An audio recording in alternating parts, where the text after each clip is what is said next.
Greetings, YouTubians, and welcome back to Wayne Sharp World, where we have another episode brought to you by DLT Trading. Check them out for all of your knife and EDC needs. And today we are going to be taking a look at a very interesting Spyderco knife that is none other than the Spyderco Pattadese. Now, before I go any further into this review, I'd like to thank you guys for tuning in today. If you like what you see, please do me a huge favor. Hit that subscribe button, follow along, and I will continue to bring you the content. Now, let's take a look at some overall specs on this knife right here.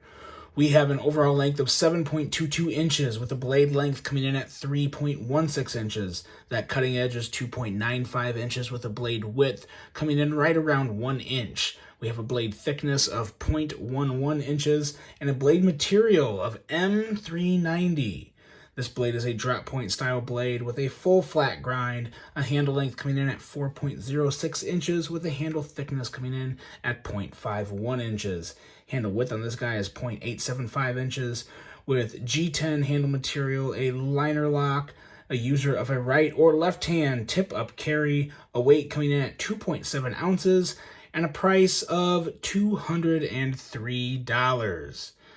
Now, it's quite the unique Spyderco knife we have here. It really is. The more I handled it, the more I looked at it, the more different it really was. And it wasn't necessarily, it wasn't a bad way, it wasn't a good way. It's a very, very unique one. Kind of somewhat odd for Spyderco. It covers a lot of things that Spyderco usually doesn't have. But first, let's do some size comparisons. Let's take a look at the Civivi Elementum, as well as your Benchmade Bug Out. As you can see here, pretty close to both of these, actually. The Bug Out, and it's kind of odd. The Bug Out is slightly longer. I mean, just a hair, but the tip of the Pattadese really kind of just gets at that hair over the Elementum. So pretty close size comparisons really for both of those two knives. I would say the blade handles a little more like the Bug Out, more so much for the full flat grind. But very unique tip on this guy. And now let's do a couple Spydercos here. We have the Spyderco Smock, and we have the Spyderco Para 3. Spyderco Para 3. So there you go. As you guys can see, again, somewhat close to the Para 3. The Para 3 is a little bigger, as well as the Smock. So you don't have a huge knife here in this Pattadese, but what you have is, again, I keep going back to it, just a very unique shape. Even compared to a Spyderco, it kind of has that Spyderco personality in the blade, the way the thumb hole kind of, goes up, and in the spine kind of slopes down over the thumb hole. But it's just a weird one. It is a different one, but at the same time, it's a very good quality one. And we have a blade shape that is one of the more unique designs I've seen in quite a while from Spyderco, and it kind of reminds me of like a combination of the Paramilitary 2 and the WA2. I think is the perfect combination. If I could describe this blade in two other models, it would be the Paramilitary 2 and the WA2. Very much like that. But I really have come to like it quite a lot. It's a very useful blade. A bit of an odd tip. You would think it's dainty, but I tell you, I really like how they keep a little bit of thickness in that blade. It doesn't come down to a hair's thin tip, but it does have a good edge reading at 19 thousandths, paired with that full flat grind, makes for really a good working knife. And it is also very important to note that this has that M390 steel.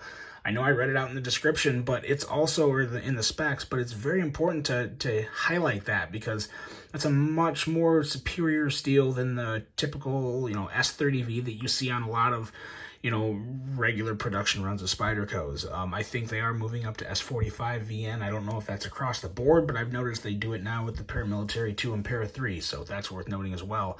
But regardless, you have a nice, pretty strong stain-resistant steel that holds a great edge on this blade. So a lot to like about this blade, as long as you're okay with the unique aesthetics, which, again, I've come to really like these aesthetics.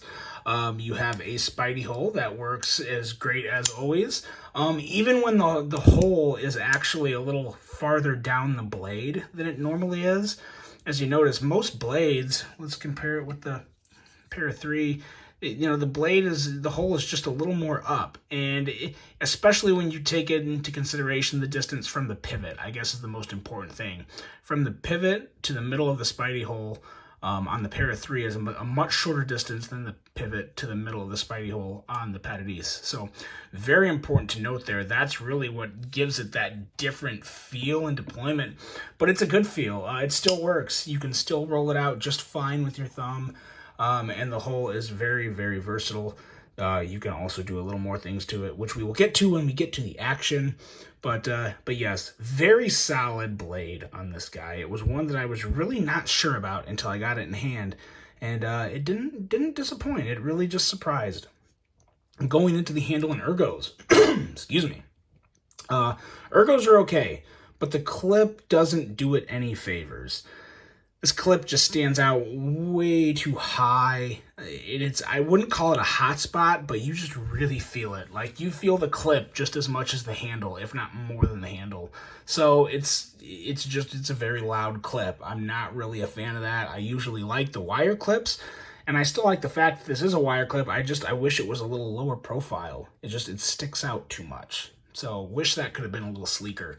I will say that this is a very solid knife.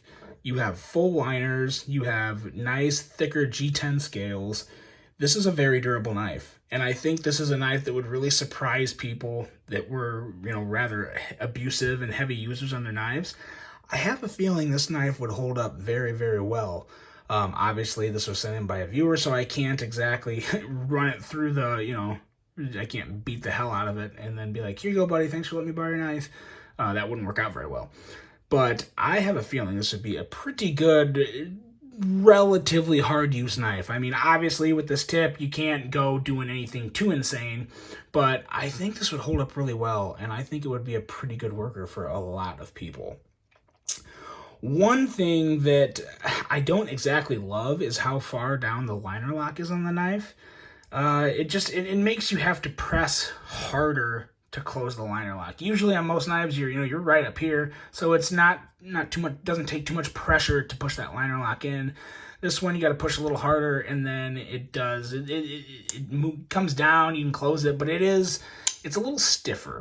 It's a little stiffer than other knives. This is definitely, in my opinion, it's not. You can't just you don't want to keep doing that because it's not very smooth. You can't close the liner and then shake the blade down. You really need that assist from your index finger to close it. Now, it's not hard, but again, it's that one extra little motion to close the blade that a lot of people would rather not have to do. They'd rather use a compression lock or an axis lock or some type of crossbar lock without having to do that. So thought that was worth noting. In regards to that, though, I must say the liner lock, it's broken in better. When I first got this, it was very stiff out of the box, very stiff. But it's kind of come into its own to where you kind of get used to it, and it's not too bad at all. Now, going into the action, again, the action was very stiff out of the box, but the more I used it, the slow roller, I would definitely classify this as a slow rolling knife. Not something that's going to be real fidgety. It's basically this is what you do. But I will say, as it broke in and as it got smoother, you can middle finger flick it pretty easily. And it's very deceiving because if you were to just roll this out and when you're going to close it like this, especially with as much as the Spidey hole is actually blocked from behind, you can actually still get in there pretty good. You get that middle finger in and it flicks right out. It does take a little wrist, but yeah, you want to be careful because you can kind of get your thumb caught in the hole due to like how it's spaced in there. But just a little wrist and the blade flicks out very easily. This is something I got used to, and of course behind a camera it's not easy, but I can do this pretty reliably all the time. So I have no issue with how it middle finger flicks. I think it's pretty easy. Kind of reminds me of the Swiss Bowie or the Spidey Chef. So I can middle finger flick those, and this one isn't much harder at all. So got used to the middle finger flicking, but again, this is more of just a thumb roller, and I think that is what a lot of people will normally do with it. Going into the overall thoughts, in terms of thumb deployment, because I'm sure I'll probably have someone ask about thumb deployment. thumb flicking. So obviously, like I said, you know, you can do the slow roll, but when you go to thumb flick it, you really need a lot of wrist to get it out, because it's not like on bearings. This is obviously 100% washers, but yeah, it takes a lot of wrist, and you can eventually, you can do it, but it's tough. So if you're looking to thumb flick it, you may want to look somewhere else for a knife of that deployment. But overall thoughts, it's, as I said, as interesting as it is, it comes with a premium steel. It has a unique design. It does have, in my opinion, a really great blade, and one that I said earlier, I think it can stand up to be somewhat of a heavy user at, you know, a price of $203. That's kind of just is what it is. That's the Spyderco price. I think with M390, that definitely bumps it up over your typical, you know, PM2 or Para 3 coming in with S30V or now S45. But price is just kind of middle of the road. I don't think it's a great deal. I don't think you're getting robbed, but it's definitely nothing special.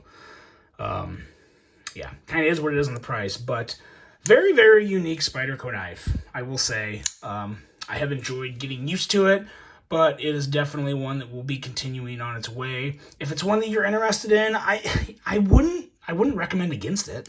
I don't think it's a bad buy. I don't think it's a bad knife. I think it's a pretty darn good knife. You just have to be, you know, you have to be okay with the quirks it has. It's a differently designed knife. It has that Italian, you know, that Italian feel, that Italian design to it. So, it's not for everyone, but I think it's definitely for some people. So let me know what you guys think. I hope you enjoyed this one. Let me know your thoughts on the Pattadese. I hope you have a great rest of your day. And until the next one, I'm out.